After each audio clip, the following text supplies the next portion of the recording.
God bless you all. කර්තෘ උங்கள் யாவரையும் ஆசீர்வதிப்பாராக. දෙවියන් වහන්සේ ඔබ සැමට ආශිර්වාද කරනසේක්වා.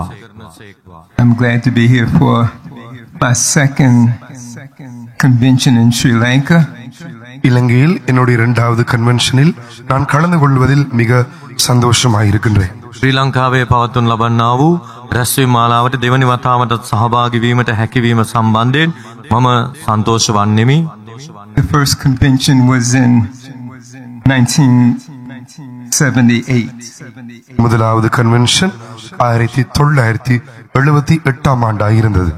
පළවෙනි රැස්වීම මාලාවට 1978 වසරේ සහභාගී වන්නට අවස්ථාව ලැබුණා. I would like to share some things about the greatness of Jesus Christ. இயேசு கிறிஸ்துவினுடைய சில மேன்மையை குறித்து உங்களோடு கூட நான் பகிர்ந்து கொள்ள அதிக வாஞ்சியுடையவனாய் இருக்கின்றேன். යේසුස් ක්‍රිස්තුස් වහන්සේගේ උතුම්කම හා සම්බන්ධයෙන් ඔබ හා සමග කරුණු බෙදා ගන්නට කැමැත්තෙමි. Jesus, aside from being God, is great because the Father has exalted him and given him the highest name in heaven and earth. இயேசு கிறிஸ்து தேவனாய் இருப்பதோடு கூட பிதாவாகிய தேவன் அவரை உயர்த்தி எல்லா பூமியிலும் வானத்திலும் எல்லா நாமங்களுக்கு மேலான நாமத்தை கொடுத்தபடினால் அவர் உன்னதமானவராய் காணப்படுகிறார். යේසුස් ක්‍රිස්තුස් වහන්සේ දෙවියන් වහන්සේව සිටිනවා. පිය වූ දෙවියන් වහන්සේ උන්වහන්සේ ස්වර්ගයේත් පොළොවේත් සියලු නාමයන්ට වඩා උසස් කරමින් ඒ උත්කෘෂ්ඨ වූ ස්ථානය උන්වහන්සේට ලබා දුන්සේක. Highest name both in this time and throughout eternity. இந்த கால சமயத்திலும் நித்தியம் முழுவதும் அவருக்கு மிக உன்னதமான நாமம் உடையவராய் அவர் இருக்கின்றார். මේ කාලයේදීද සදා කාලයේදීද උන්වහන්සේට උතුම් නාමයක් දී තිබෙනවා. Let's read Luke chapter 22 verses 24 to 27. லூக்காவின் சுவிசேஷம் 22 அதிகாரம் 24 வசனம் தொடங்கி 27 வசனம் வரை வாசிப்போமாக. ලූක් 22 වන පරිච්ඡේදයට පෙරලා 24 වන පදයේ සිට 27 වන පදය දක්වා කියවමු. And there was also strife among them, which of them should be accounted the greatest. And he said unto them, the kings of the Gentiles exercise lordship over them, and they that exercise authority upon them are called benefactors. But ye shall not be so, but he that is greatest among you, let him be as the younger, and he that is chief as he that doth serve.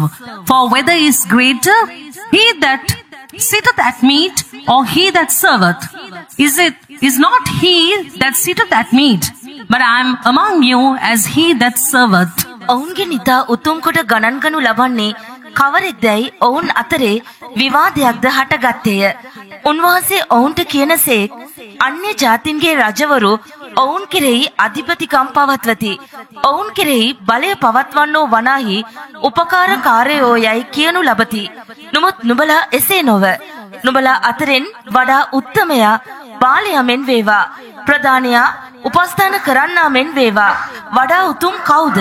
කෑමට හිඳින තැනැත්තාද? නොහොත් උපස්ථාන කරන්නාද? කෑමට හිඳින තැනැත්තේ නොවේද? නමුත් මම වනාහි නුඹලා මැදියේ උපස්ථාන කරන්නා මෙන් වෙමි. அன்றியும் தங்களில் எவன் பெரியவனாயிருப்பான் என்று அவர்களுக்குள்ளே வாக்குவாதம் உண்டாயிற்று. அவர் அவர்களை நோக்கி, பிரஜாதியாரின் ராஜாக்கள் அவர்களை ஆளுகிறார்கள், அவர்கள் மேல் அதிகாரம் செலுத்துறலும் உபகாரிகள் எண்ணப்படுகிறார்கள். உங்களுக்குள்ளே அப்படி இருக்க கூடாது. உங்களில் பெரியவன் சிறியவனைப் போலவும் தலைவன் பணிவிடைக்காரனைப் போலவும் இருக்க கடவன். பந்தி இருக்கிறவனோ பணிவிடை செய்கிறவனோ எவன் பெரியவன்? பந்தி இருக்கிறவன் அல்லவா? அப்படி இருந்தும் நான் உங்கள் நடுவிலே பணிவிடைக்காரனைப் போல் இருக்கிறேன். So we see the kingdom of God, the kingdom of heaven. Things are different from as it is here in this earth at this time. இந்த கால சமயத்தில் இந்த பூமியில் காணப்படுவதை போல அல்ல. பரலோக ராஜ்யத்தில், தேவனுடைய ராஜ்யத்தில் காரியங்கள் வேறே வித்தியாசமாய் காணப்படுகின்றன. දැන් මේ කාලේ අප ජීවත් වෙන්නව මේ ලෝකයේ මෙන් නොවේ. දෙවියන් වහන්සේගේ රාජ්‍යයේ ස්වර්ග රාජ්‍යයේ කාරණා වෙනස්ව තිබෙනවා.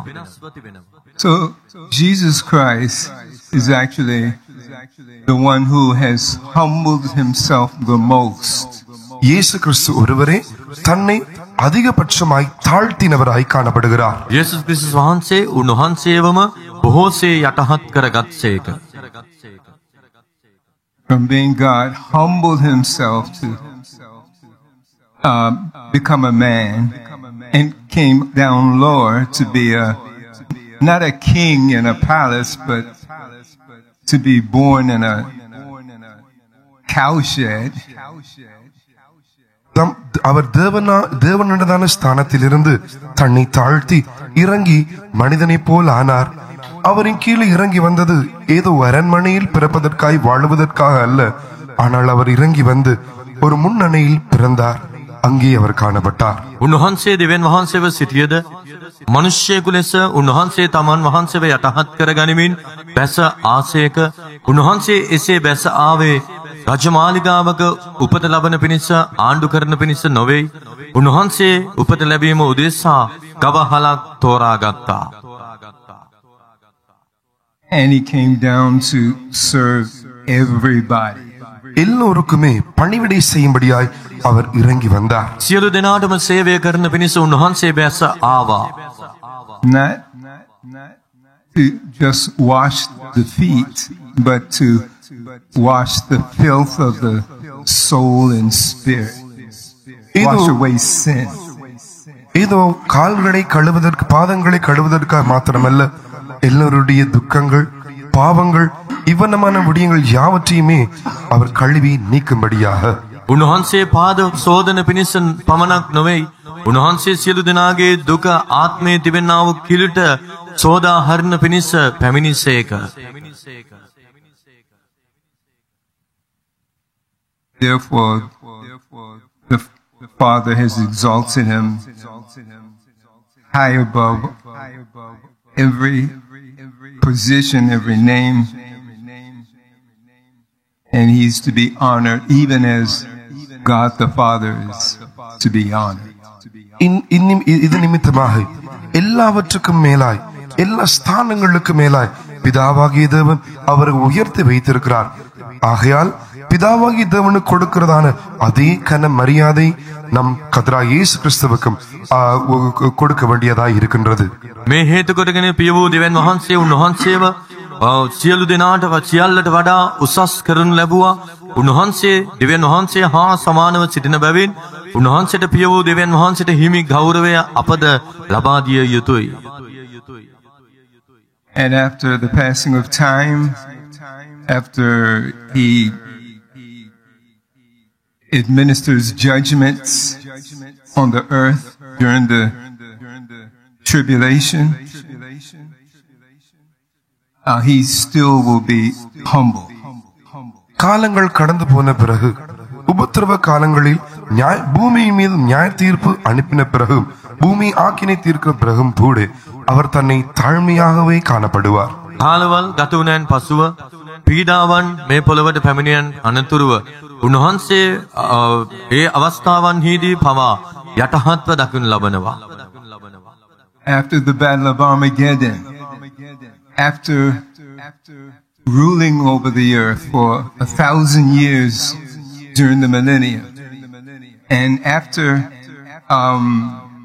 judging all individually, either at the judgment seat of Christ or at the white throne judgment, Jesus will still be humble. இந்த பூமியின் மீது 1000 வருடங்கள் அரசாட்சி செய்த பிறகும் அங்கு வெள்ளை சிங்காசன காலத்தில் நியாய தீர்ப்பின் காலத்தில் அந்த கிறிஸ்துவின் சிங்காசனத்தில் ஒவ்வொருவரையும் தனிப்பட்ட ரீதியில் நியாயம் தீர்த்த பிறகும் கூட அவர் தாழ்மையாகவே காணப்படுவார். දහසක් අවුරුදු රාජ්‍ය සමයෙන් අනතුරුව ක්‍රිස්තුස් වහන්සේගේ විනිශ්චාසනයේ සුදු සිංහාසන විනිශ්චාසනයේ උන්වහන්සේ හිඳ සියලු දෙනාව එකිනෙකා උන්වහන්සේ විනිශ්චය කළද ඉන් අනතුරුව පවා උන්වහන්සේ යටහත්වම දකින්නු ලබනවා. Shall we read Revelation chapter 1 verses 1 and 2? வெளிப்படுத்தல் விசேஷம் 1ஆம் அதிகாரம் முதல் 2 வசனங்களை வாசிப்போமாக. එලිදරව් පළවෙනි පරිච්ඡේදයේ පළමු පද 2 කියවමු. The revelation of Jesus Christ, which God gave unto him to show unto his servants things which must shortly come to pass. And he sent and signified it by his angel unto his servant John, who bare record of the word of God and of the testimony of Jesus Christ and of all things that he saw. ඉක්මනින් වෙන්න ඕනෑ දේවල් එනම් දෙවියන් වහන්සේ තමන්ගේ දාසයන්ට දක්වන පිණිස යේසුස් ක්‍රිස්තුස් වහන්සේට දුන්නා වූ ක්‍රීමය. උන්වහන්සේ තමන් දූතයා කරනකොටගෙන තමන් මෙහෙකරු යෝහාන්ට එය දන්වා එවුසේක. ඔහු දෙවියන් වහන්සේගේ වචනය ගැනත් යේසුස් ක්‍රිස්තුස් වහන්සේගේ සාක්ෂිය ගැනත් එනම් තමා දුටු සියලු දේ ගැන சாட்சி දුන්නේය. சீக்கிரத்தில் சம்பவிக்க வேண்டியவைகளை தம்முடைய ஊழியக்காரருக்கு காண்பிக்கும் பொருட்டு தேவன் இயேசு கிறிஸ்துவுக்கு ஒப்புவித்ததும் இவர் தம்முடைய தூதனை அனுப்பி தம்முடைய ஊழியக்காரனாகிய யோவானுக்கு வெளிப்படுத்தினதுமான விசேஷம். இவன் தேவனுடைய வசனத்தை குறித்தும் இயேசு கிறிஸ்துவை பற்றிய சாட்சியை குறித்தும் தான் கண்ட யாவற்றையும் சாட்சியாக அறிவித்திருக்கிறான். Now the book of Revelation speaks about Jesus Christ, and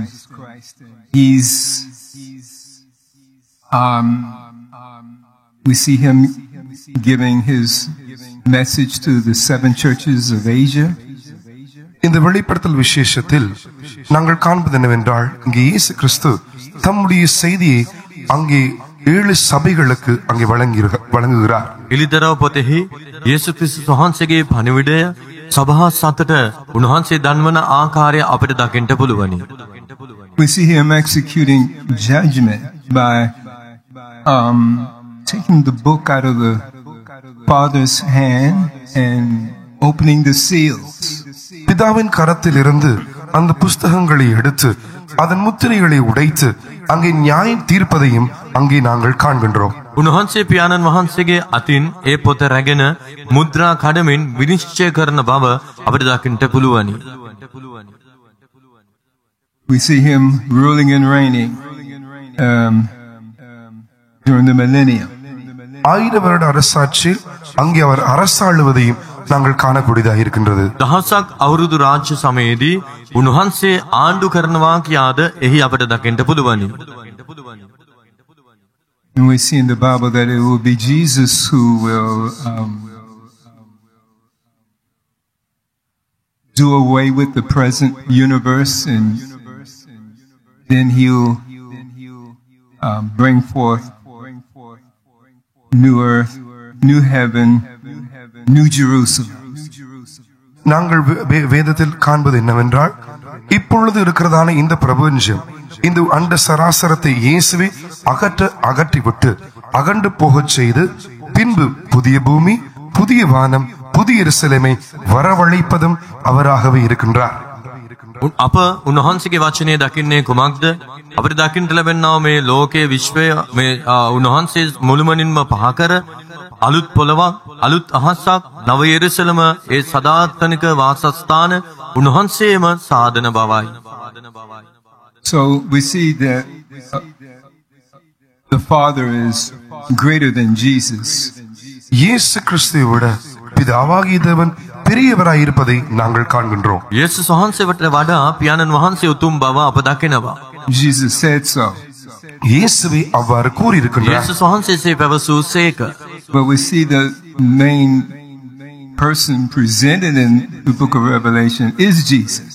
ஆனால் இந்த வெளிப்படுத்தல் விசேஷத்தின் புத்தகத்தில் நாங்கள் காண்பது என்னவென்றால் அங்கே இயேசு கிறிஸ்துவே முன்வைக்கப்பட்டு அவரே அங்கே வெளிப்படுத்தப்படுகிறவராயிருக்கின்றார். නමුත් එලිදරව් පොතෙහි අපිට දකින්න ලැබෙන්නේ යේසුස් වහන්සේ ප්‍රධාන චරිතය ලෙස ප්‍රකාශ වන වගයි. So I believe that this book was written around 90 AD. நான் நினைக்கின்றேன் இந்த புத்தகமானது கிறிஸ்துவுக்கு பின் 90ஆம் ஆண்டில் எழுதப்பட்டிருக்க வேண்டும். ක්‍රිස්තු වර්ෂ 90 මෙම පොත රචනා කර තිබිය යුතුයි කියා මා සිතනවා. It was quite a while after the rest of the books of the New Testament were written. புதிய ஏற்பாட்டு புஸ்தகங்கள் எழுதப்பட்டு சில கால சமயங்களுக்கு பிறகுதான் இந்த புஸ்தகம் எழுதப்பட்டது. අලුත් කිවිසුමේ පොත් බොහෝමයක් ලියවුණායින් අනතුරුව තමයි මේ පොත ලියනු ලැබුවේ. And the Father wanted Jesus to give this revelation of himself to the church. இங்கே பிதாவாகிய தேவன் இயேசு கிறிஸ்து தாமே தம்மை குறித்ததான அந்த வெளிப்படுத்தலை சபைக்கு முன்வைக்க வேண்டும், வெளிப்படுத்த வேண்டும் என்று இங்கே விரும்பி இருக்கின்றார். යේසුස් ක්‍රිස්තුස් වහන්සේ සම්බන්ධ වූ එළිදරව් වීම සභාවට මෙසේ ලබා දිය යුතුයි කියා පියාණන් වහන්සේ කැමති වූ සේක. Which God the Father had to tell Jesus. இந்த விடயங்கள் எல்லாம் பிதாவாகிய தேவன் கர்த்தராகிய இயேசு கிறிஸ்துவுக்கு சொல்ல வேண்டியதாய் இருந்தது. මෙය පිය වූ දෙවියන් වහන්සේ යේසුස් වහන්සේට පැවසිය යුතු දෙයක්ව තිබුණා. The revelation of Jesus Christ which God gave unto him to show unto his servants things which must shortly come to pass. சீக்கிரத்தில் சம்பவிக்க வேண்டியவைகளை தம்முடைய ஊழியக்காரருக்கு காண்பிக்கும் பொருட்டு தேவன் இயேசு கிறிஸ்துவுக்கு ஒப்புவித்தது. ඉක්මනින් වෙන්ට ඕනෑ දේවල් එනම් දෙවියන් වහන්සේ තමන්ගේ දාසයන්ට දක්වන පිණිස යේසුස් ක්‍රිස්තුස් වහන්සේට දුන්නා වූ යේසුස් ක්‍රිස්තුස් වහන්සේගේ එළිදරව් කිරීමය. Shall we read Matthew 12 verses 15 to 20? மத்தேயின் சுவிசேஷம் 12ஆம் அதிகாரம் 15ஆம் வசனம் தொடங்கி 20ஆம் வசனம் வரை வாசிப்போமாக. මතෙව් 12 වන පරිච්ඡේදයට පෙරලා 15 වන පදයේ සිට 20 වන පදය දක්වා කියවමු. But when Jesus knew it, he withdrew himself from thence, and great multitudes followed him, and he healed them all, and charged them that they should not make him known, that it might be fulfilled, which was spoken by Isaiah the prophet, saying, Behold my servant whom I have chosen, my beloved, in whom my soul is well pleased. I will put my spirit upon him, and he shall show judgment to the Gentiles. He shall not strive nor cry, neither shall any man hear his voice in the streets. A bruised reed shall he not break, and a smoking flax shall he not quench, till he send forth judgment unto victory. නමුත් යේසුස් වහන්සේ ඒ දැන එතනින් අහක්ව ගියසේක. බොහෝ සමූහයද උන්වහන්සේ අනුව ගියෝය. උන්වහන්සේ සියල්ලන්ට සුවකොට තමන් වහන්සේ ප්‍රසිද්ධ නොකරන ලෙස ඔවුන්ට අනකලසේක. මෙසේ ඌයේ අනාගත වක්තෘ යෙසායා කරුණකොටගෙන කියන ලද බලව මා විසින් තෝරාගත් මාගේ මෙහෙකරු වූ මාගේ ආත්මයට ප්‍රසන්න වූ මාගේ ප්‍රේමවන්තයා මේය. මාගේ ආත්මය ඔහු කෙරෙහි තබන්නෙමි. ඔහු අන්‍ය ජාතීන්ට විනිශ්චය ප්‍රකාශ කරන්නේය.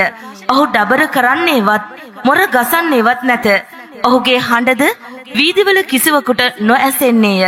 ඔහු විනිශ්චය ජයට පමුණවන තුරු තැලුණු බටලියක් බිඳින්නේවත් දුම් නගින පහන් තිරයක් නිවන්නේවත් නැත. இயேசு அதை அறிந்து அவிடம் விட்டு விலகி போனார். திரளான ஜனங்கள் அவருக்கு பின் சென்றார்கள். அவர்கள் எல்லாரையும் அவர் சொஸ்தமாக்கி தம்மை பிரசித்தம் பண்ணாதபடி அவர்களுக்கு கண்டிப்பாய் கட்டளையிட்டார். ஏசாயா தீர்க்கதரிசியால் உரைக்கப்பட்டது நிறைவேறும்படி இப்படி நடந்தது. அவன் உரைத்ததாவது, இதோ நான் தெரிந்து கொண்ட என்னுடைய தாசன், என் ஆத்துமாவுக்கு பிரியமாயிருக்கிற என்னுடைய நேசன், என் ஆவியை அவர் மேல் அமர பண்ணுவேன். அவர் பிரஜாதியருக்கு நியாயத்தை அறிவிப்பார். வாக்குவாதம் செய்யவும் மாட்டார், கூக்குரலிடவும் மாட்டார். அவருடைய சத்தத்தை ஒருவனும் வீதிகளில் கேட்பதும் இல்லை. அவர் நியாயத்துக்கு ஜெயம் கிடைக்க பண்ணும் வரைக்கும் நெறிந்த நாளிலே முறிக்காமலும் மங்கேறுகிற திரியை அணைக்காமலும் இருப்பார். One case of Jesus healing, and must have been a marvelous healing time. இங்கே இந்த சமயத்தில் இயேசு சுகமாக்குறதான இந்த விடயமானது அற்புதகரமான ஆச்சரியமான சுகமாய் இருந்திருக்க வேண்டும். උන්වහන්සේ මේ ස්ථානයේ ලබා දුන්නා වූ ඒ සුවය පුදුම සහගත වූ සුවයක්ව තිබෙනවා.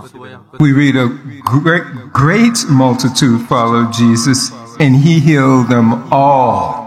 திரளான ஜனங்கள் அவரை பின்சென்றார்கள். அவர்கள் எல்லோரையும் அவர் சொஸ்தமாக்கினார். බොහෝ සමූහය උන්වහන්සේ අනුව ගියෝය. උන්වහන්සේ සියල්ලන්ට සුව කළා කියා ලියා තිබෙනවා.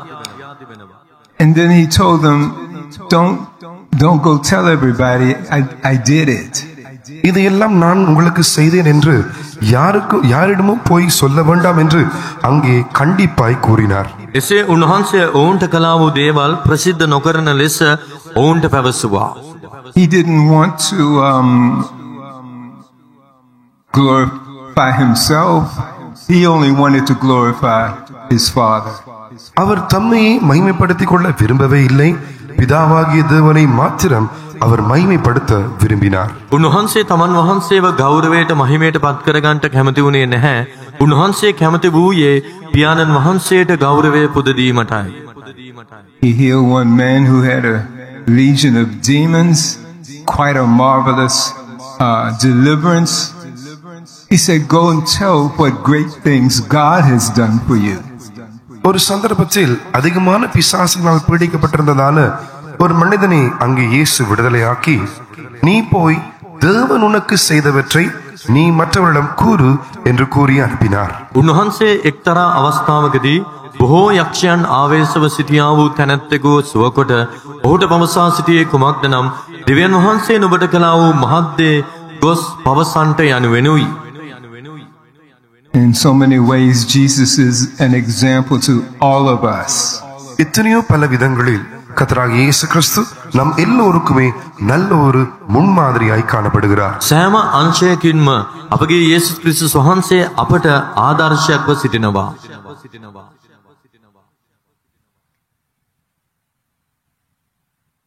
Another great thing about Jesus is, of course, what he accomplished by coming into this world.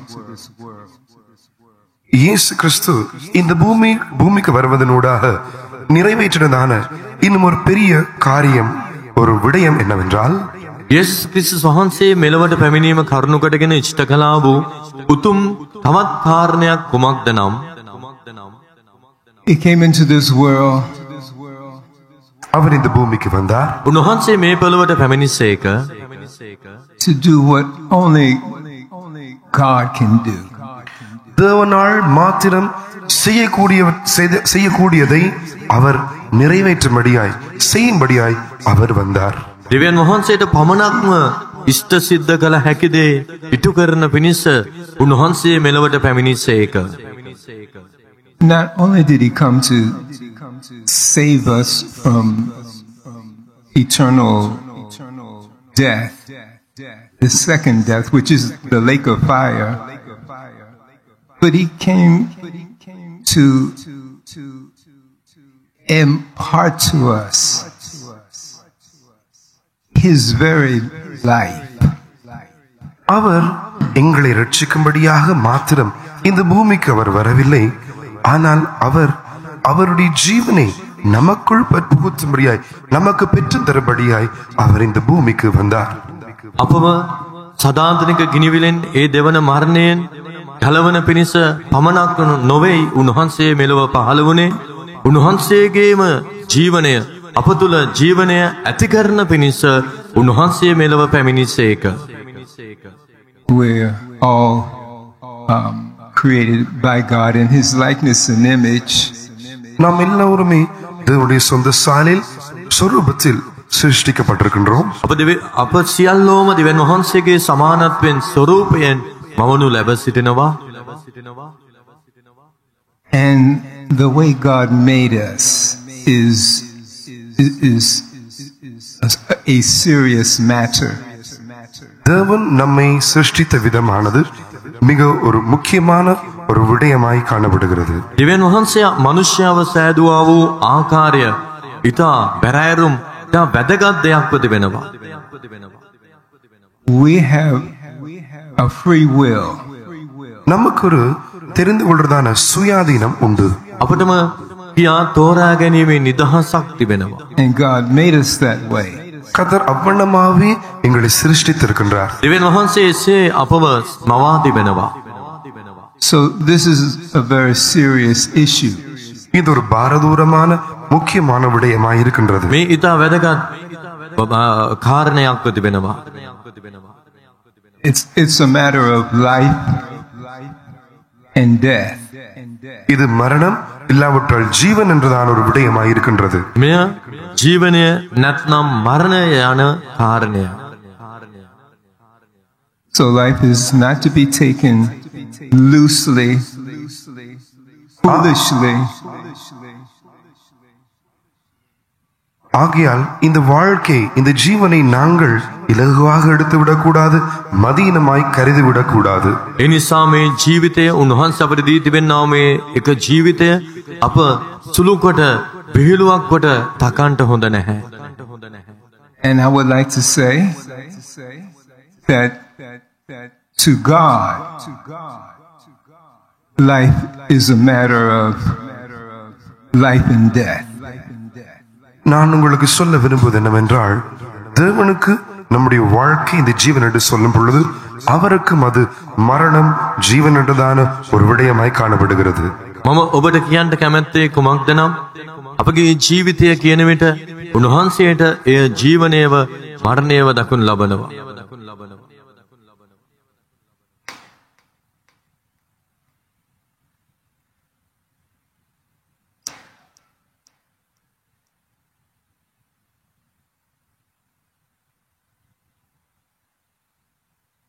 God is love. தேவன் அன்பாய் இருக்கின்றார். දෙවියන් වහන්සේ ප්‍රේමයය. The love of God is such that He's willing to lay down His life. தேவனுடைய அன்பு எவ்வளமா இருக்கிறது என்று கூறுவோம் என்றால், அவர் தம்முடைய சொந்த ஜீவனையே நமக்காய் வைக்க அவர் ஆயத்தமாய் இருக்கின்றார். දෙවියන් වහන්සේගේ ප්‍රේමය කොපමණදයි කියනවා නම් උන්වහන්සේ සුවකීය ජීවනයේ දෙන තරම් අපට ප්‍රේම කළා. Before God created man, தேவன் தாமே மனிதனை சிருஷ்டிப்பதற்கு முன்பதாக දෙවියන් වහන්සේ මනුෂ්‍යව සාදන්ට ප්‍රථමයේ God had a plan in place for us. எங்களுக்காக தேவனிடத்தில் எங்களை குறித்ததான ஒரு திட்டம் காணப்பட்டது. අප හා සම්බන්ධ වූ සැලැස්මක් දෙවියන් වහන්සේට තිබුණා. He had a plan in place whereby we would be able to live forever. என்றென்றுக்குமாய் நாங்கள் ஜீவிக்கக்கூடியதான விதத்தில் அவருக்கு ஒரு திட்டமும் அவருக்கு ஒரு இடமும் காணப்பட்டது. සදාකාලයෙන් සදාකාලයට අප ජීවත් වන පිණිස උන්වහන්සේ කැමති වුණා. ඒ වගේම ඒ උදෙසා ස්ථානයක් තිබුණා. Before the foundation of the world,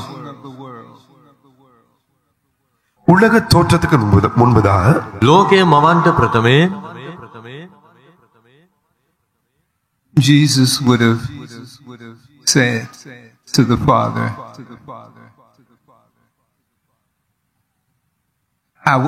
I will do your will. பிதாவே, நான் உம்முடைய சித்தத்தை செய்கிறேன் என்று இயேசு கிறிஸ்து பிதாவாகிய தேவனை பார்த்து கூறியிருப்பார். පිය වූ දෙවියන් වහන්සේ අමතා යේසුස් වහන්සේ පියාණෙනි මම ඔබ වහන්සේගේ කැමැත්ත කරන්නම් කියා පවසන්ට ඇති. I will become a man. நான் ஒரு மனிதனாய் மாறுகின்றேன். මම මනුෂ්‍යයෙක් වන්නම්. I'll bear the guilt of many. நான் அநேகருடைய குற்றத்தை என் மீது சுமக்கின்றேன். මම බොහෝ දෙනාගේ අයුතුකම මා පිට දරා ගන්නවා. I will pay for their sins. அவருடைய பாவத்திற்கான விலை கிரயத்தை நான் செலுத்துகிறேன். ඔවුන්ගේ පාපය උදෙසා වූ මිලය මම ගෙවන්නම්. I will die for their sins. அவருடைய பாவங்களுக்காய் நான் மரிக்கின்றேன். ඔවුන්ගේ පාපය උදෙසා මම මැරෙන්නම්.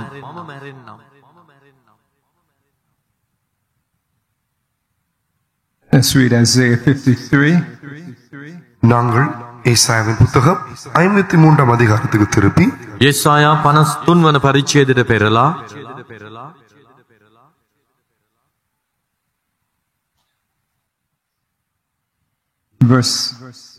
verses 11 and 12. 11ஆம் 12ஆம் வசனங்களை வாசிப்போமாக. 11 වෙනි 12 වෙනි පද කියවමු. He shall see of the travail of his soul, and shall be satisfied. By his knowledge shall my righteous servant justify many, for he shall bear their iniquities. Therefore will I divide him a portion with the great, and he shall divide the spoil with the strong, because he hath poured out his soul unto death, and he was numbered with the transgressors, and he bare the sin of many, and made intercession for the transgressors. උන්වහන්සේ තමන් ආත්ම වේදනාවේ ඵල දැක තෘප්තියට පැමිණෙන සේක. මාගේ ධර්මිෂ්ඨ සේවකයා සුවකිය දැනගැන්ම කරුණු කොටගෙන බොහෝ දෙනෙකු ධර්මිෂ්ඨ කරනවා ඇත. ඔවුන්ගේ අයිතුකම්ද උන්වහන්සේම දරා ගන්නවා ඇත. එබැවින් මම බොහෝ දෙනෙකු අතරෙහි උන්වහන්සේට කොටසක් බෙදා දෙන්නෙමි. බලවන්තයන් සමගද උන්වහන්සේ කොල්ලය බෙදා ගන්නවා ඇත. මෙසේ වන්නේ තමන් ප්‍රාණය මරණයට වගුරුවාදී වරදකාරයන් සමග ගණන් ගනු ලැබ උන්වහන්සේම බොහෝ දෙනෙකුගේ පාප උසලා ගත් නිසාය. වරදකාරයන් උදේසාද උන්වහන්සේ මැදහත්කම් කරනසේක.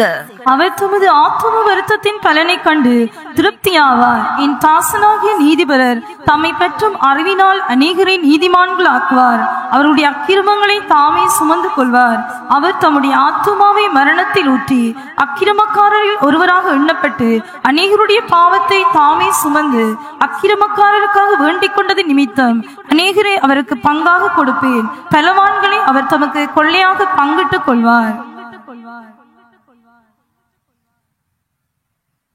By his knowledge, that is, by knowing him, shall my righteous servant justify many.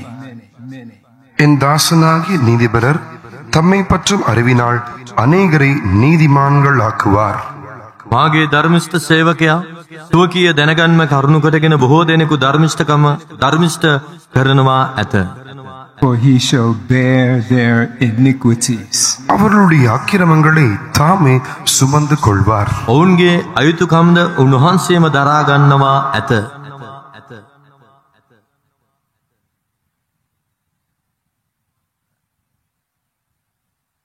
So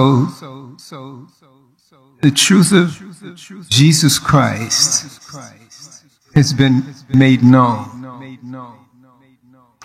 கர்த்தராகிய இயேசு கிறிஸ்துவை குறித்தான சத்தியம் இப்பொழுது வெளிப்படுத்தப்படுகிறது. යේසුස් ක්‍රිස්තුස් වහන්සේ සම්බන්ධ වූ සත්‍ය දැන් එළිදරව් කරනු ලබනවා.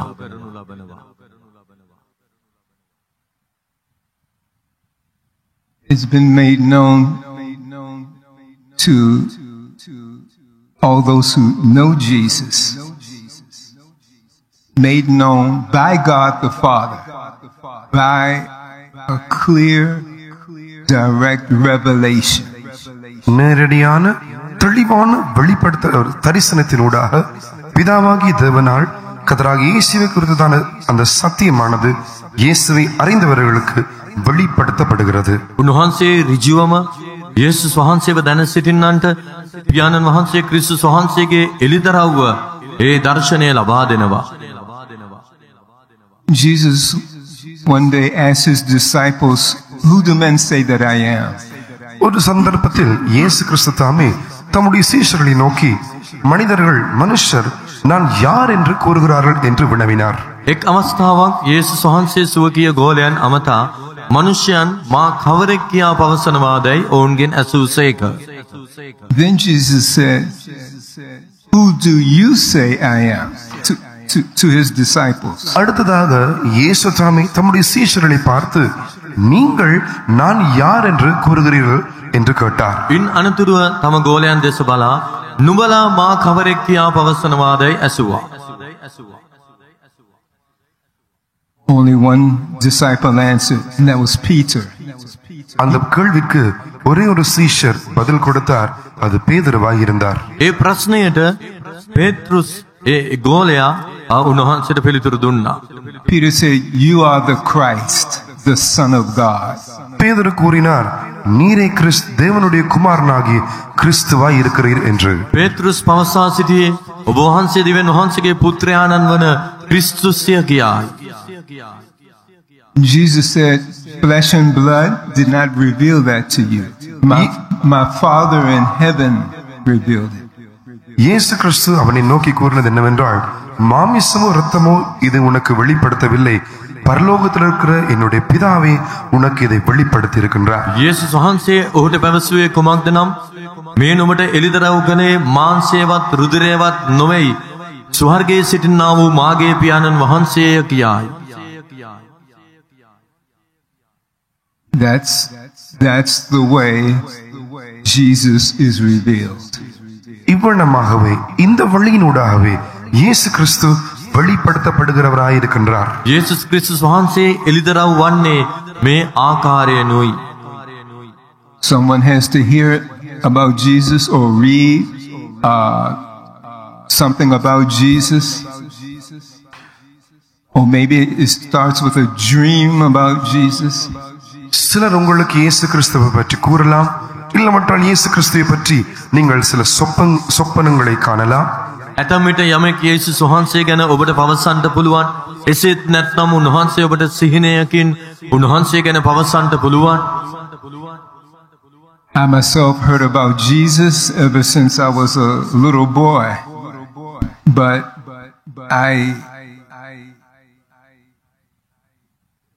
God revealed Jesus to me when I was 24 years old. சிறு பிராயத்திலிருந்து இயேசுவை குறித்து அறிந்தவனாய் இருந்தாலும் கூட என்னுடைய 24ஆம் வயதிலேயே இயேசு தம்மை குறித்து எனக்கு வெளிப்படுத்தினார். කුඩා කාලයේ පටන්ම උන්වහන්සේ ගැන දැන සිටියා. නමුත් මාගේ වයස අවුරුදු 24 දී උන්වහන්සේ කවුද කියා මට එළිදරව් වුණා. I heard about Jesus dying on the cross for our sins, but I could not grasp it. It still didn't answer any questions. It didn't make sense. இயேசு கிறிஸ்து என்னுடைய பாவங்களுக்காய் மரித்தார் என்பதை குறித்து நான் கேள்விப்பட்டிருக்கின்றேன். ஆனால் அந்த சமயத்தில் தானே அதன் அர்த்தத்தை நான் அறியாதவனாயிருந்தேன். அது என்னுடைய கேள்விகளுக்கு எந்த பதிலும் கொடுக்கவில்லை. அது என்னுடைய வாழ்க்கையில் அர்த்தமற்றதாய் காணப்பட்டது. යේසුස් වහන්සේ මාගේ පාපය උදෙසා මැරුණ බව මම අසා තිබුණා. නමුත් උන්වහන්සේ කවුද කියා හරියාකාර එළිදරව්වක් මට තිබුණේ නැහැ. මා තුළ තිබුණා වූ ප්‍රශ්නවලට එය පිළිතුරක් ගෙන දුන්නේ නැහැ.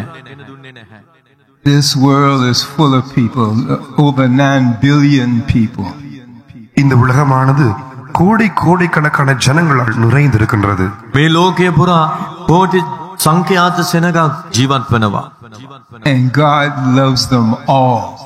தேவன் அவர்கள் யாவரையுமே அன்பு கூறுகிறார். දිව්‍යන් වහන්සේ ඒ හැම කෙනෙකුටම ප්‍රේම කරනසේක. God doesn't want one person to go to hell. ஒருவராயிலும் பாதாள நரகத்துக்கு போவதை தேவன் விரும்புவதே இல்லை. එක්කෙනෙකු හෝ නිරයට යාම උන්වහන්සේ කැමති වන දෙයක් නොවේයි. That's why God visits people, speaks to people. இது நிமித்தமாகவே தேவன் ஜனங்களை சந்திக்கிறவராயிருக்கின்றார், ஜனங்களோடு பேசுகிறவராயிருக்கின்றார். ඒ නිසා උන්වහන්සේ සෙනග සම්මුඛ වෙනවා, සෙනග හා සමග කතා කරනවා. And you heard Sister Claudia's testimony. God spoke to her. அந்த முந்தி சாட்சி கொடுத்ததான அந்த சகோதரியுடைய சாட்சியை கேட்டீர்கள். தேவன் அவர்களோடு பேசினார். අප හා සමග තම සාක්ෂිය බෙදා දුන්නා වූ ඒ සහෝදරියගේ සාක්ෂිය ඔබ ඇසුවා. ඒ සහෝදරිය හා උන්වහන්සේ කතා කළසේක. Now Paul writes that the gospel is preached to every person on earth பரிசுத்த பவுல் at that time. பரிசுத்த பவுல் எழுதுகிறார், அந்த கால சமயத்தில் தானே தேவன் இந்த சுவிசேஷத்தை அந்த ஜனங்கள் யாவருக்கும் அறிவிக்கின்றார் என்று. ඒ කාලයේදී උන්වහන්සේ පොළවේ සියලු වැසියන්ට සුභාරංචිය ප්‍රකාශ කරන බව ශුද්ධවර පාවුලුතුමා ලියා තිබෙනවා. That's not hard to believe. இது விசுவாசிக்க கடினமான விடயம் அல்ல. මේ විශ්වාස කිරීමට අමාරු වූ දෙයක් නොවේයි. God is love. தேவன் அன்பாய் இருக்கின்றார். දිව්‍යන් වහන්සේ ප්‍රේමයය. He sent his only begotten son to die for this world. இந்த உலகத்திற்காய் மறிக்கும்படியாய் தன்னுடைய ஒரே பேரான சொந்த குமாரனை இங்கே பூமிக்கு அனுப்பி வைத்தார். තමන් වහන්සේගේ ඒකජාතක පුත්‍රයාණන් මේ ලෝකයා උදෙසා නසින පිණිස එවනු ලැබුවා. So God will speak to everyone. ஆகையால் தேவன் யாவரோடும் எல்லோரோடும் பேசுவார். ඒ නිසා දෙවියන් වහන්සේ හැම කෙනෙකු හා සමගම කතා කරනවා. And reveal Jesus. தேவன் பேசி இயேசு கிறிஸ்துவை வெளிப்படுத்துவார். දෙවියන් වහන්සේ කතා කරමින් ක්‍රිස්තුස් වහන්සේව එළිදරව් කරනසේක. By the time they reach the age of accountability, God loves them. He's going to save them. He wants to save them. That's not hard to understand. கர்த்தர் எல்லோரும் தங்கள் அறிவை எட்டுகிறதான வயதில் அவர்கள் பொறுப்புள்ளவர்களாய் மாறுகிறதான அந்த சமயத்தில் தானே அவர்களோடு பேசுகிறார். அவள் ஒருவரும் அழிந்து போவது தேவனுடைய சித்தம் அல்ல. அவரில் விசுவாசிப்பது இது வெறும் கடினமான காரியம் அல்ல. இதை புரிந்து கொள்வது கஷ்டமும் அல்ல. යමකු වගකීමක් දරන්න පුළුවන් වයසට එළඹෙන විට තේරුම් ගන්නට පුළුවන් වයසට එළඹෙන විට උන්වහන්සේ ඔවුන් හා සමග කතා කරනවා. යේසුස් වහන්සේ ගැන එළිදරව් කරනවා. මෙය තේරුම් ගන්නට අමාරු දෙයක් නොවේ.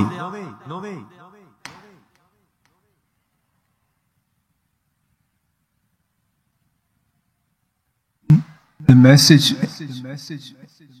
of the gospel from the beginning has been the kingdom of God is at hand.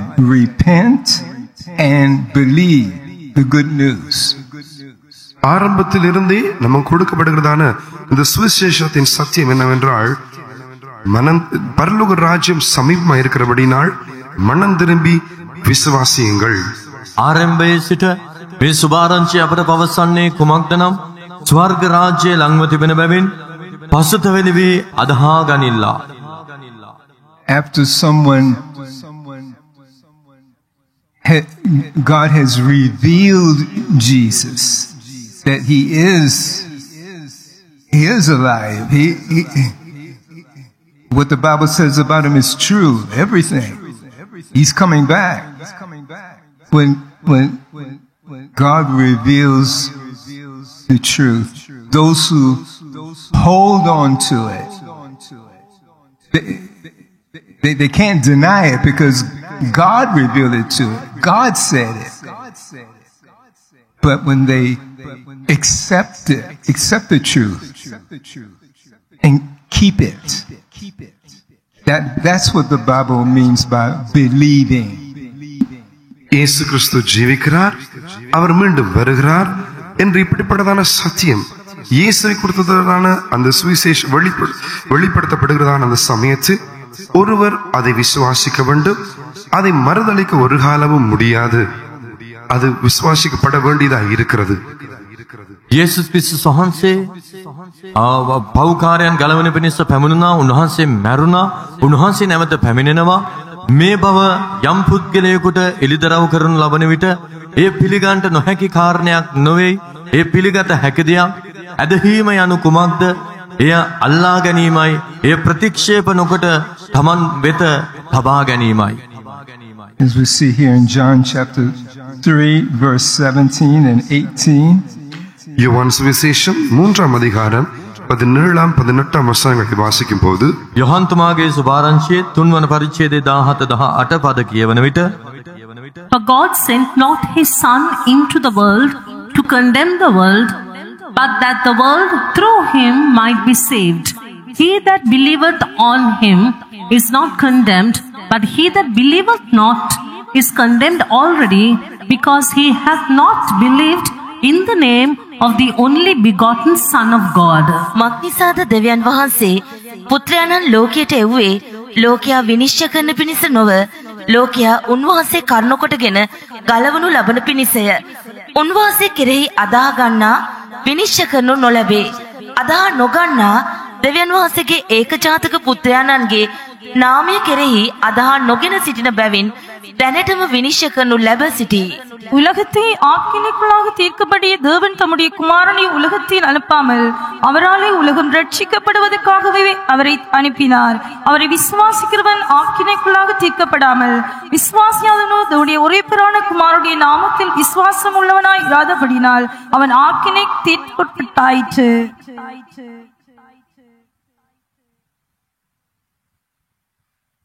So we see here, especially in verse 18,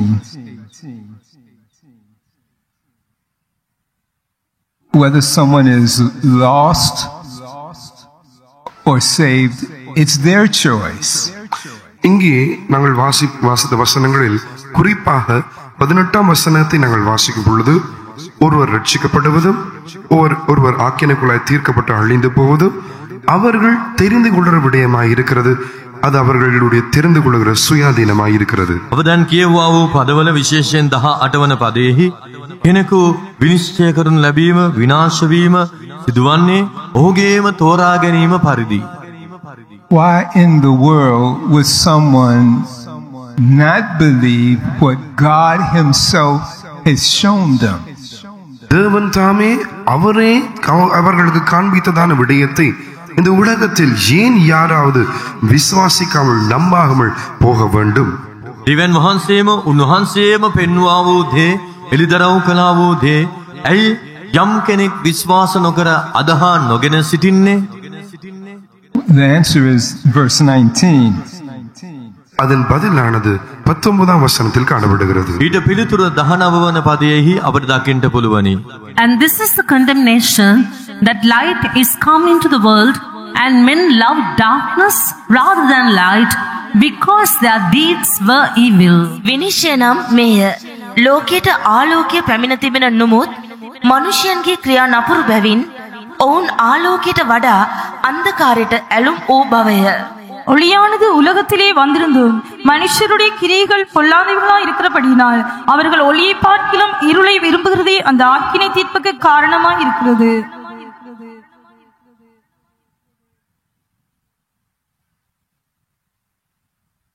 That's why the message from the beginning is repent, turn away from sin, and believe the gospel. இது நிமித்தமாகவே ஆரம்பத்திலிருந்து கொடுக்கப்படுகிற செய்தி என்னவென்றால் மனம் திரும்பி பாவத்தை விட்டு மனம் திரும்பி நீ விசுவாசி என்பதா இருக்கிறது. එනිසා ආරම්භයේ සිට පවසන්නේ කුමක්ද? පසුතැවිලි වේයල්ලා පාපයට පසුතැවිලි වී උන්වහන්සේව අදහා ගන්නට කියායි. The heart of the matter is the heart.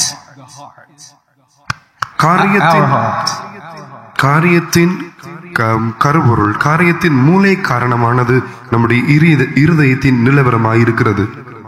කාරණේ යම්කිසි ප්‍රශ්නයකට හේතුව කුමක්ද නම් ඊට මූලික හේතුව වන්නේ අපගේ හදවතේ තිබෙනා වූ ඒ ප්‍රශ්නයයි. God's heart is exposed. தேவனுடைய இருதயமானது வெளியரங்கமாய் இருக்கிறது. දිවැන් වහන්සේගේ හදවත විවරව තිබෙනවා. I love you so much. I sacrificed my son so that you can have eternal life. உன்னை நான் அதிகமாய் நேசிக்கின்றேன், அன்பு கூறுகிறேன். உன்னை நீ நித்திய ஜீவனை பெற்றுக்கொள்ளும்படிக்கு என்னுடைய ஒரே பேரான குமாரனை மறிக்கும்படியாய் நான் ஒப்பு கொடுத்தேன். ඔබට මම බොහෝසේ ප්‍රේම කරනවා. ඔබ සදාතනික ජීවනයේ හිමි කරගන්නා පිණිස මාගේ ඒක ජාතක පුත්‍රයාණන් මම ඔබ උදෙසා දුන්නා. No one can say, but I didn't ask you to sacrifice your son for me. உம்முடைய குமாரனை எனக்காய் பலியாகும்படியாய் நான் உம்மிடம் கேட்கவில்லையே என்று ஒருவராலும் இவ்வாறு அவருக்கு கூற முடியாது. මා උදෙසා ඔබ වහන්සේගේ පුත්‍රයාණන් පූජා කරන්න කියා මම ඔබ වහන්සේට කිව්වේ නැහනේ කියලා කාටවත් කියන්න බෑ. We can make some very foolish decisions and say some very foolish things. நாங்கள் சில மதீனமான தீர்மானங்களை செய்து மதீனமான காரியங்களை எங்கள் வாய்களால் உரைக்கவும் முடியும். අපගේ අපට බොහෝ අඥාන දේ තීරණ ගෙන බොහෝ අඥාන දේවල් අපගේ මුඛයෙන් පවසන්නටත් පුළුවන්.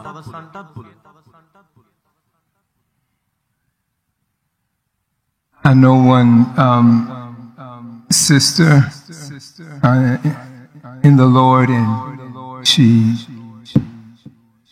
has a marvelous testimony for years. Beautiful testimony. கிறிஸ்துவுக்குள் ஒரு சகோதரி நான் அறிந்திருக்கின்றேன்.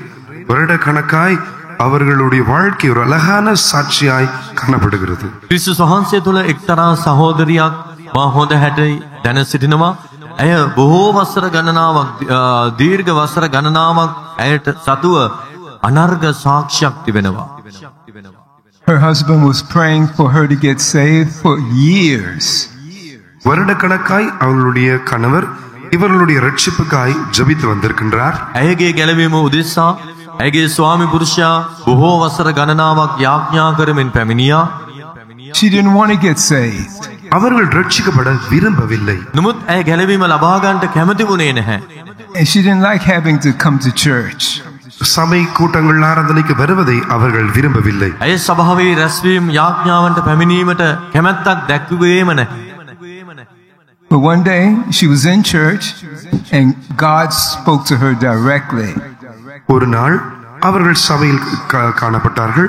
அந்த நேரத்தில் தானே தேவன் நேரடியாகவே அவர்களோடு பேசினார். දිනක් සභාවෙහි ඇය දකින ලැබූ අවස්ථාවේ දෙවියන් වහන්සේ ඍජුවම ඇය හා සමග කතා කළසේක. God said, "You are mine." தேவன் கூறினார், நீ எனக்கு சொந்தமானவள். දෙවියන් වහන්සේ ඇයට පැවසුවේ නුඹ මහගේය. She said, "No, I'm not." அவர்கள் கூறினார்கள், இல்லை அப்படி அல்ல. ඇය කිව්වා නෑ මම ඔබට අයිති නෑ. God said, "You are mine." தேவன் கூறினார், நீ எனக்கு சொந்தமானவள். යේසුස් දෙවියන් වහන්සේ නැවතත් පැවසුවා නුඹ මහගේය. I don't want to have anything to do with you. தேவனே, உம்மோடு எனக்கு எந்தவித சம்மதமும் இருக்க நான் விரும்பவில்லை. දෙවියන් වහන්සේ ඔබ වහන්සේ හා සමග කිසිදු සම්බන්ධතාවයක් පවත්වන්නට මම කැමති නැහැ. No, leave me alone. என்னை விட்டுவிடு. මට නිකන් ඉන්න දෙන්න. God said the third time, "You are mine." மூன்றாவது தடவை தேவன் கூறினார், நீ என்னுடையவள். උන්වහන්සේ තුන්වන වතාවෙත් පැවසුවේ නුඹ මාගේය කියායි. With that, she received the baptism in the Holy Spirit. அதோடு கூட அவர்கள் பரிசுத்தாவின் அபிஷேகத்தை பெற்றுக் கொண்டார்கள். ඒ හා සමගම ඇය ශුද්ධාත්ම බෞතිස්මය ලබා ගත්තා. She fell on the floor speaking in tongues, and she went on and on and on. அவர்கள் அங்கே அந்நிய பாஷை பேசி ஆவில் நிறைந்து அங்கே கீழே தரையில் விழுந்து விட்டார்கள். தொடர்ச்சியாய் அவர் அந்நிய பாஷை பேசிக்கொண்டே இருந்தார்கள். ඇය අන් භාෂා කතා කරමින් බිම ඇද වැටුණා. අඛණ්ඩවම ඇය අන් භාෂා කතා කරමින්ම පසු වුණා. So although she was speaking with her mouth, God was looking at the heart.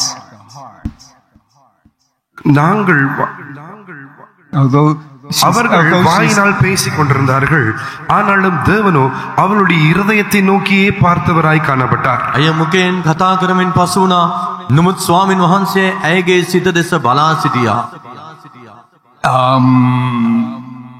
After the meeting was over, people had gone home.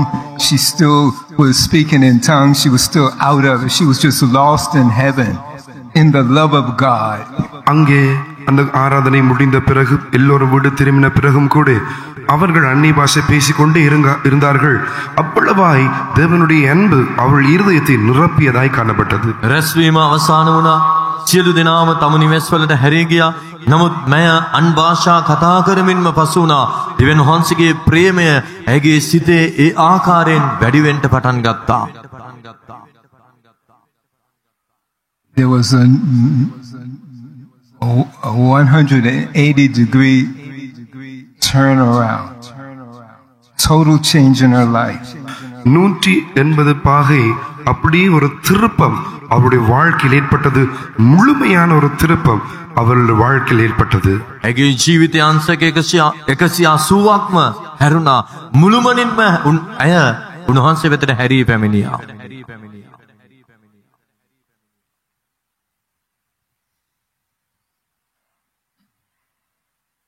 Did we already read Isaiah 53?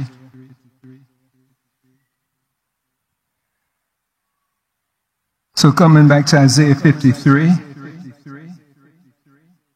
verse 11, verse 12. ஏசாயா 51 அதிகாரம் 11 12 වසනங்கள். යෙසායා 53 වෙනි පරිච්ඡේදයේ 11 12 පදයන්ට නැවත පැමිණෙන විට Therefore will I divide him a portion with the great, and he shall divide the spoil with the strong. අනේකරේ එබැවින් මම බොහෝ දෙනෙකු අතරෙහි උන්වහන්සේට කොටසක් බෙදා දෙන්නෙමි. බලවන්තයන් සමග උන්වහන්සේ කොල්ලය බෙදා ගන්නවා ඇත. அநேகரை அவருக்கு பங்காக கொடுப்பேன், பலவான்களை அவர் தமக்கு கொள்ளையாய் பங்கிட்டுக் கொள்ளுவார். So this is a prophecy of God saying to Jesus, இது இயேசு கிறிஸ்துவை குறித்ததான ஒரு தீர்க்க தரிசன வசனமாய் இருக்கிறது. මෙය යේසුස් ක්‍රිස්තුස් වහන්සේ සම්බන්ධයෙන් වූ අනාගත වැකියක්ව තිබෙනවා. because Jesus was going to do this, God was going to reward him. அங்கே இயேசு தாமே,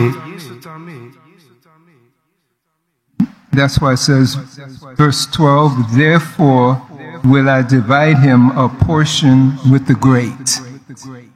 அங்கே இயேசு இந்த பிதாவாகிய தேவன் இயேசுக்கு இங்கே பிரதிபலன் கொடுக்க போகிறவராய் இருக்கின்றார். ஆகியால் தான் இந்த இடத்தில் சொல்லப்படுகிறது, அநேகரை அவருக்கு பங்காய் கொடுப்பேன் என்று. පිය වූ දෙවියන් වහන්සේ උන්වහන්සේට විපාක දෙනවා. ඒ නිසා තමයි 12 වෙනි පදයේහි මම බොහෝ දෙනෙකු අතරෙහි උන්වහන්සේට කොටසක් බෙදා දෙන්නෙමි කියා පවසන්නේ. And he shall divide the spoil with the strong.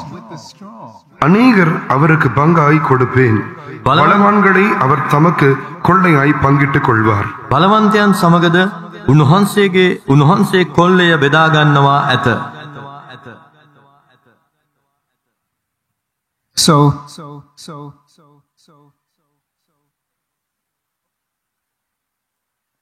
because of what Jesus did, he got rewarded. But we see that reward is being given to us. இங்கே இயேசு செய்த காரியம் நிறைவேற்றிய விடயத்தை நிமித்தமாய் அங்கே அவருக்கு பிரதிபலன் அளிக்கப்படுகிறது. ஆனால் இந்த இடத்தில் நாங்கள் கவனிக்கும் பொழுது அந்த பிரதிபலன் நமக்கே கிடைக்கிறதாய் காணப்படுகிறது. යේසුස් වහන්සේ කළා වූ ඒ ක්‍රියාව කරුණු කොටගෙන උන්වහන්සේට පිය වූ දෙවියන් වහන්සේ විපාකය ලබා දෙනවා. මේ ස්ථානයේ තවදුරටත් අපට දකින්න ලැබෙන්නේ කුමක්ද නම් උන්වහන්සේට දෙන්නා වූ ඒ විපාකය උන්වහන්සේ අපහා සමග බෙදා ගන්නා වගයි.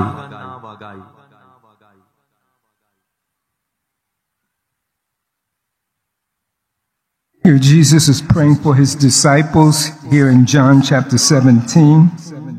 இயேசு யோவான் சுவிசேஷம் 17 அதிகாரத்தில் தம்முடைய சீஷர்களுக்காய் ஜெபித்ததான சமயத்தில் යොහාන් තුමාගේ සුභාරංචියේ 17 වන පරිච්ඡේදයේ යේසුස් වහන්සේ තම ගෝලයන් උදෙසා යාඥා කරන විට Let's read verses 17, 18, and 19. 17, 18, 19 வசனங்களை வாசிப்போமாக. 17, 18, 19 පදයන් කියවමු. Sanctify them through thy truth. Thy word is truth. As thou hast sent me into the world, even so have I also sent them into the world. And for their sakes I sanctify myself, that they also might be sanctified through the truth. සත්‍යතාවෙන් ඔවුන් පවිත්‍ර කළ මැනව. ඔබගේ වචනය සත්‍යතාවය. ඔබ මා ලෝකයට එව්වාක් මෙන්ම මමද ඔවුන් ලෝකයට යැවීමි. සත්‍යතාවෙන් ඔවුන්ද පවිත්‍ර වන පිණිස ඔවුන් උදෙසා මා කැප කර ගතිමි. உம்முடைய சத்தியத்தினாலே அவர்களை பரிசுத்தமாக்கும். உம்முடைய வசனமே சத்தியம். நீர் என்னை உலகத்தில் அனுப்பினது போல நானும் அவர்களை உலகத்தில் அனுப்புகிறேன். அவர்களும் சத்தியத்தினாலே பரிசுத்தமாக்கப்பட்டவர்களாகும்படி அவர்களுக்காக நான் என்னைத்தானே பரிசுத்தமாக்குகிறேன். Verse 20. 20 வசனத்தை சேர்த்து வாசிப்போம். 20 වන පදයත් කියවමු. Neither pray I for these alone, but for them also which believe on me through their word. මොවුන් ගැන පමණක් නොව මොවුන්ගේ වචනය කරන කොටගෙන මා කෙරෙහි විශ්වාස කරන්න උන් ගැනත් நான் இவர்களுக்காக வேண்டிக் கொள்கிறதும் அல்லாமல் இவர்களுடைய வார்த்தையினால் என்னை விசுவாசிக்கிறவர்களுக்காகவும் வேண்டிக் கொள்கிறேன். Verse 19, Jesus said, I sanctify myself that they also might be sanctified through the truth. 19 வசனத்தில் நாங்கள் வாசிக்கிறோம், இயேசு கூறுகிறார், அவர்களும் சத்தியத்தினாலே பரிசுத்தமாக்கப்பட்டவர்களாய் இருக்கும்படி அவர்களுக்காக நான் என்னைத்தானே பரிசுத்தமாகுகிறேன். 19 වන පදය සත්‍යතාවෙන් ඔවුන්ට පවිත්‍ර වන පිණිස ඔවුන් උදෙසා මා කැප කරගතිමි. Verse 17, Jesus said, sanctify them through thy truth. Thy word is truth. 17 வசனத்தில் இயேசு கூறுகிறார், உம்முடைய சத்தியத்தினாலே அவர்களை பரிசுத்தமாக்கும், உம்முடைய வசனமே சத்தியம். 17 වන පදය සත්‍යතාවෙන් ඔවුන් පවිත්‍ර කළ මැනව ඔබගේ වචනය සත්‍යතාවයය. Jesus praying to the Father to directly sanctify them. இயேசு அங்கே நேரடியாகவே பிதாவிடம் கூறுவது இவர்களை சுத்திகரிக்கும்படியாக. යේසුස් වහන්සේ ඍජුවම පියාණන් වහන්සේට පවසා සිටියේ ඔවුන්ව පවිත්‍ර කරන ලෙසයි. Verse 19, for their sakes I sanctify myself. 19 வசனத்தில் அவர்களுக்காக நான் என்னைத்தானே பரிசுத்தமாக்குகிறேன். ඔවුන් උදෙසා මා කැප කරගතිමි නැත්නම් පවිත්‍ර කරගතිමි කියා 19 වන පදයේ උන්වහන්සේ පවසනවා. So we see that the life Jesus lived, that also benefits us. நாங்கள் காண்பது என்னவென்றால், இயேசு வாழ்ந்ததான அந்த வாழ்க்கை தானே நமக்கு நன்மைகளை பெற்று தருகிறதாய் காணப்படுகிறது. මෙහි අපට දකින්න ලැබෙන්නේ කුමක්ද නම් යේසුස් වහන්සේ ජීවත් වුණා වූ ඒ ජීවිතයත් අපට ආශිර්වාද ගෙන එන වගයි. So Jesus died for us and rose again. இயேசு நமக்காய் மரித்து மறுபடியும் உயிரோடு எழுந்தார். යේසුස් වහන්සේ අප උදෙසා මැරුණා, නැවතත් උන්වහන්සේ මලවුන්ගෙන් නැගිට්ටා. But we see our sanctification in verse 19. It's tied with Jesus yielding more to God, surrendering more to God. 19 வசனத்தில் நாம் சுத்திகரிக்கப்படுகிறதான அந்த விடயமானது இயேசு பிதாவுக்கு தம்மை ஒப்புக் கொடுப்பதில் இன்னும் அதிகமாய் தம்மை பிதாவுக்கு ஒப்புக் கொடுப்பதோடு கூட இணைக்கப்பட்டதாய் சம்பந்தமுடையதாய் இருப்பதை கவனிக்கின்றோம். අපගේ පවිත්‍ර වීම ක්‍රිස්තුස් වහන්සේ තමන් වහන්සේව පියාණන් වහන්සේට වඩා වඩා යටහත් කර ගැනීම කිරීම හා සම්බන්ධයෙන් හා සමග සම්බන්ධව තිබෙනවා. 19 වන පදය.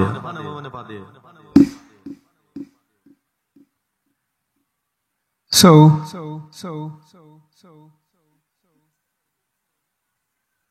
what Jesus, well, first of all, just to clear up what we read there in Isaiah 53. Let's look at Romans chapter 8. ரோமர் புத்தகம் 8ஆம் அதிகாரத்துக்கு திருப்பி රෝම 8 වන පරිච්ඡේදයේ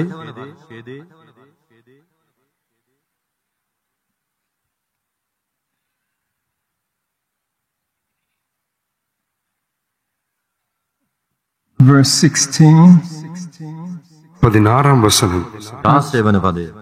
until 16 and 17. 16ஆம் 17ஆம் வசனங்கள். 16 17 පදය. The Spirit itself beareth witness with our spirit that we are the children of God, and if children, then heirs of God, and joint heirs with Christ, if so be that we suffer with him, that we may be also glorified together. අපි දෙවියන් වහන්සේගේ දරුවෝ යයි ආත්මයන් වහන්සේම අපේ ආත්මය එක්ව සාක්ෂි දෙනසේක. තවද දරුවෝ නම් උරුමකාරයෝය. දෙවියන් වහන්සේගේ උරුමකාරයෝය. ක්‍රිස්තුස් වහන්සේ හා සමග හවුල් උරුමකාරයෝය. උන්වහන්සේ හා සමග මහිමය ලබන පිණිස උන්වහන්සේ සමග දුක් විඳිමු නම් මෙසේ වන්නේය. நாம் தேவனுடைய பிள்ளைகளாய் இருக்கிறோம் என்று ஆவியானவர் தாமே நம்முடைய ஆவியுடைய கூட சாட்சி கொடுக்கிறார். நாம் பிள்ளைகளானால் சுதந்திரம் ஆமே. தேவனுடைய சுதந்திரரும் கிறிஸ்துவுக்கு உடன் சுதந்திரம் ஆமே. கிறிஸ்துவுடனே கூட நாம் மகிமைப்படும் படிக்கு அவருடனே கூட பாடுபட்டால் அப்படியாகும்.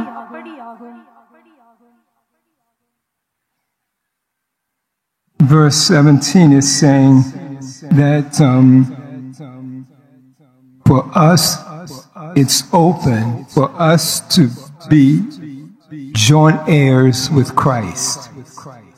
17ஆம் வசனம் கூறுகிறது, கிறிஸ்துவோடு உடன் சுதந்திரமாய் இருக்கபடிக்கு அங்கே அது நமக்கு கொடுக்கப்பட்டதாய் திறக்கப்பட்டதாய் காணப்படுகிறது என்று. ක්‍රිස්තුස් වහන්සේ හා සමග හවුල් උරුමකාරයන් වීමට අවස්ථාව අපට දෙනු ලැබූ බව, එය විවර වූ බව අපට 17 වන පදයේහි දකින්න පුළුවනි. Jesus Christ has inherited everything. இயேசு கிறிஸ்து சகலத்தையும் சுதந்தரித்துக் கொண்டவராய் இருக்கின்றார். යේසුස් වහන්සේ සියල්ල උරුම කරගෙන සිටිනවා. He's received the greatest inheritance of all. எல்லாவற்றை பார்க்கிலும் பெரிய அதிகமான சுதந்திரத்தை பெற்றவராய் அவர் காணப்படுகிறார். සියල්ලන්ට වඩා උන්වහන්සේ බොහෝ දේ උරුම කරගත්තා වූ තනන් වහන්සේව සිටිනවා. But this verse is saying இந்த வசனம் கூறுகிறது, මෙම පදය පවසනවා that our calling is to be made a joint heir with Christ. கிறிஸ்துவோடு கூட உடன் சுதந்திரராய் இருக்கும்படிக்கு நாம் அழைக்கப்பட்டிருக்கிறோம் என்று கூறுகிறது. ක්‍රිස්තුස් වහන්සේ හා සමග හවුල් උරුමකාරයන්ව සිටින පිණිස අපව කැඳවා තිබෙන බව. So it's because of the life of Jesus, his obedience to the Father, his communion with the Father, doing the Father's will. That proves that he loved the Father so much. இவை எல்லாமே இயேசு கிறிஸ்துவின் ஜீவியத்தை நிமித்தமாகவே காணப்படுகிறது. அவர் பிதாவோடு கூட அவருக்கு இருந்த பிதாவுக்கு அவர் காட்டின கீழ்ப்படிதல், பிதாவோடு கூட இருந்த அந்த ஐக்கியம், அவர் பிதாவுடைய சித்தத்தை செய்தவை, இவையெல்லாம் இயேசு பிதாவாகியவனை அதிகமாய் நேசித்து அன்பு கூறுகிறார் என்பதை நிரூபித்து காண்பிக்கின்றது. මේ සියල්ල යේසුස් වහන්සේගේ ජීවිතයේ කරුණු කොටගෙන වනවා. උන්වහන්සේ පියාණන් වහන්සේගේ කැමැත්ත කළා. උන්වහන්සේ පියාණන් වහන්සේට ප්‍රේම කළා. උන්වහන්සේ පියාණන් වහන්සේගේ හඬ ඇසුවා. මේ ආකාරයෙන් උන්වහන්සේ බොහෝසේ පියාණන් වහන්සේට ප්‍රේම කළ නිසා මේ සියල්ල උන්වහන්සේට ලැබුණා. And here it's very clearly spelled out in Revelation chapter 21 verse 7. வெளிப்படுத்தல் விசேஷம் 21ஆம் அதிகாரம் 7ஆம் வசனத்தில் மிக தெளிவாய் அங்கே எழுதப்பட்டிருக்கிறது. මෙය එලිදරව් 21 වන පරිච්ඡේදයේ 7 වන පදයේහි ඉතා පැහැදිලි ලෙස ලියා තිබෙනවා. He that overcometh shall inherit all things, and I will be his God, and he shall be my son. ජයගන්නා මේ දේවල් උන්ම කරගන්නේය. මම ඔහුගේ දෙවියන් වහන්සේ වන්නෙමි. ඔහු මාගේ පුත්‍රයා වන්නේය. ஜெயங்கொள்ளுகிறவன் எல்லாவற்றையும் சுதந்திரித்துக் கொள்ளுவான். நான் அவன் தேவனாயிருப்பேன், அவன் என் குமாரனாயிருப்பான். So this inheritance of being a joint heir with Christ and therefore inheriting all things, that's clearly because of Jesus. இயேசுவோடு கூட உடன் சுதந்திராய் இருக்கிறது நிமித்தமாக நாங்கள் எல்லாவற்றையும் சுதந்திரித்துக் கொள்வது இயேசுவின் நிமித்தமாக மாத்திரமே. යේසුස් ක්‍රිස්තුස් වහන්සේ හා සමග හවුල් උරුමකාරයන් වීම කරුණු කොටගෙන අප සියලු දේ උරුම කරගන්නට යනවා. ඒ සියල්ල උරුම කරගන්නට එකම කාරණය යේසුස් වහන්සේ පමණක්මය. So it's marvelous how God has worked through Jesus for our benefit. எங்களுடைய நன்மைக்காய் இயேசு கிறிஸ்துவினூடாக பிதாவாகியவன் கிரியை செய்த விதம் ஆச்சரியமாய் அதிசயமானதாய் காணப்படுகிறது. අපගේ යහපත උදෙසා පිය වූ දෙවියන් වහන්සේ යේසුස් වහන්සේ කරුණු කොටගෙන ක්‍රියා කළා වූ ආකාරය සැබවින් විස්මිතයි. Not only are our sins paid for by Jesus, நம்முடைய பாவங்களுக்காய் இயேசு கிரியத்தை செலுத்துறது மாத்திரமல்ல, අපගේ පාපය උදෙසා උන්වහන්සේ මිලය ගෙව්වා පමණක් නොවේ, but the righteousness that Jesus manifested, I'll say obtained by doing it, which he didn't need, but he obtained it. That is also given to us. இயேசுவுக்கு அவசியமாய் இல்லாததாய் இருந்தாலும் எங்கள் நிமித்தமாய் அவர் செய்த கிரியத்தை நிமித்தமாய் அவர் பெற்றுக்கொண்ட அந்த நீதியும் கூட நமக்காகவே அவர் அதை பெற்றுக்கொண்டவராய் இருக்கின்றார். යේසුස් ක්‍රිස්තුස් වහන්සේ ලබාගත්තා වූ අප උදෙසා පූජා වීම කරුණු කොටගෙන ලබාගත්තා වූ ඒ ධර්මිෂ්ඨකම උන්වහන්සේ අපට ලබා දුන්නා. So I think just as you can understand the stripes of Jesus for our healing, இயேசு ஏற்றுக்கொண்டதான அந்த தழும்புகள் நம்முடைய சுகத்துக்காகவே, යේසුස් වහන්සේ ලත් පහර අපගේ සුවය උදෙසාමයි. you understand that the crucifixion on the cross, that was for our sins, the stealing and the evil we did with our hands, with our life. எங்களுடைய ஜீவித்தினால் நாங்கள் செய்த தீமைகள், நாம் செய்த பாவத்திற்காகவே இயேசு கிறிஸ்து அங்கே சிலுவையில் அறையப்பட்டார். අප කළා වූ පාප නිසා අපගේ අයුතුකම අපරාධය නිසා උන්වහන්සේ කුරුසේ ඇනගසනු ලැබුවා, මරණයට පත් කරනු ලැබුවා. In the same way, அவ்வண்ணமாகவே එලෙසම the pouring out of Jesus' life, இயேசு கிறிஸ்துவின் வாழ்க்கை நமக்காய் ஊற்றப்பட்ட விடயம், උන්වහන්සේ අප උදෙසා තම ජීවිතය වැගිරෙව්වා වූ ඒ හේතුව, Jesus many times was exhausted. அதிகமான சந்தர்ப்பத்தில் இயேசு விடாய்த்து போனார். උන්වහන්සේ බොහෝ අවස්ථාවන්හිදී වෙහෙසට පත් වුණා. And he tried to hide from the crowds with his disciples on several occasions. அநேக சந்தர்ப்பங்களில் தம்முடைய சீஷரோடு கூட அந்த ஜனங்கள் அண்டையில் இருந்து தன்னை மறைத்துக் கொள்ள, ஒளித்துக் கொள்ள அவர் முயற்சி செய்தார்.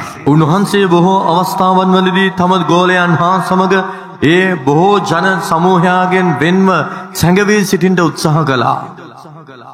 But the people had such great needs, they came looking for Jesus. ஆனால் ஜனங்களுக்கு அதிகமான பெரிய தேவைகள் இருந்தபடியினால் இயேசுவை தேடோடி வந்தார்கள். නමුත් ඒ සෙනඟට තිබුණා වූ ඒ බොහෝ අවශ්‍යතාවයන් නිසා යේසුස් වහන්සේව ඔවුන් සොයා පැමිණියා. And when they found Jesus, then Jesus looked at them and said, "Oh, these poor lost sheep, not having a shepherd." அவர்கள் இயேசுவை கண்டுகொண்டதான சமயத்தில் இயேசு அவர்களை நோக்கி பார்த்ததான வழியில் அவர் கூறினது என்னவென்றால், மெய்ப்பன் இல்லாமல் தொலைந்து போன ஆடுகளே என்று அவர்களை பார்த்து கூறினார். යේසුස් වහන්සේ සොයා ඔවුන් පැමිණි අවස්ථාවේදී උන්වහන්සේ ඔවුන්ට බොහෝසේ අනුකම්පා කරමින් පවසා සිටියේ මුලා වුණා වූ ඉන්දියරෙක් නැති පැටළුවන් වැනි අය කියායි. And he got up and he went out and he taught them and he healed them and he laid down his life for them. அவர் எழுந்து புறப்பட்டு சென்று அவர்களுக்கு போதித்தார், அவர்களை சுகமாக்கினார், அவர்களுக்கு என்று தன்னுடைய சொந்த ஜீவனை ஈந்தார். උන්වහන්සේ ඔවුන් උදෙසා නැගී සිටමින් උන්වහන්සේගේ වචනය දේශනා කළා, ඔවුන්ව සුව කළා, ඔවුන් උදෙසා උන්වහන්සේගේ ජීවිතය පූජා කළා. So Jesus, as a man,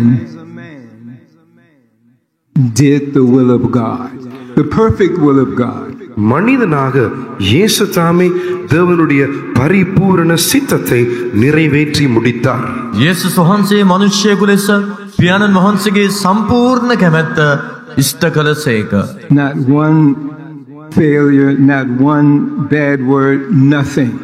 ஒரு தோல்வியோ ஒரு கெட்ட வார்த்தையோ ஒன்றுமே அங்கே அவரில் காணப்படவில்லை. කිසිදු පරාජයක්, කිසිදු නරක වචනයක් උන්වහන්සේ තුල තිබුණේ නැහැ. That's his righteousness. அதுவே அவருடைய நீதியாய் இருந்தது. ඒ අය උන්වහන්සේගේ ධර්මිෂ්ඨකම. So he was judged as a man. அவர் ஒரு மனிதனாய் நியாயம் தீர்க்கப்பட்டார். උන්වහන්සේ මිනිසෙකු ලෙස විනිශ්චය කරනු ලැබුවා. That's why all these rewards were given. இது நிமித்தமாகவே இந்த எல்லா பிரதிபலன்களும் அவருக்கு கொடுக்கப்பட்டன. ඒ නිසා මේ විපාකය උන්වහන්සේට දෙනු ලැබුවා. And if we overcome, those rewards are passed to us. நாங்களும் ஜெயம் கொள்வோம் என்றால் அந்த எல்லா பிரதிபலன்களும் நம்மண்டை கையளிக்கப்படுகின்றன. අපද ජය ගන්නන් වනවා නම් උන්වහන්සේ එම විපාකයම අපටද දෙනසේක.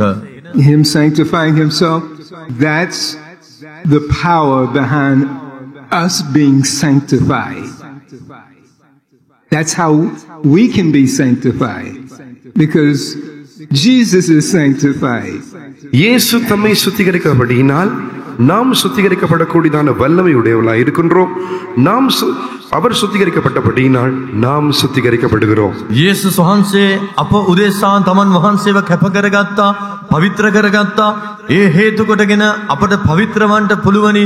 උන්වහන්සේ ඒ පවිත්‍රත්වය අපට ලබා දෙනවා. God has done great things for us, and Jesus it's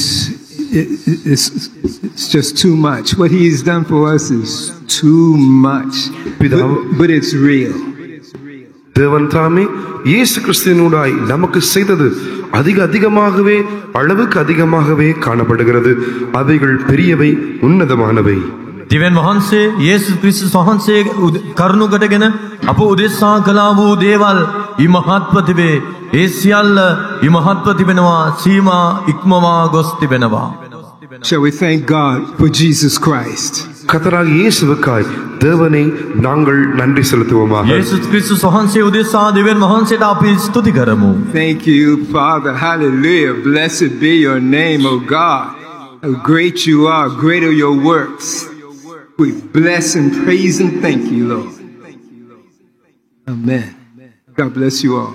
கர்த்தர் தாமே உங்கள் யாவரையும் ஆசீர்வதிப்பாராக. දෙවියන් වහන්සේ ඔබ සැමට ආශිර්වාද කරනසේක.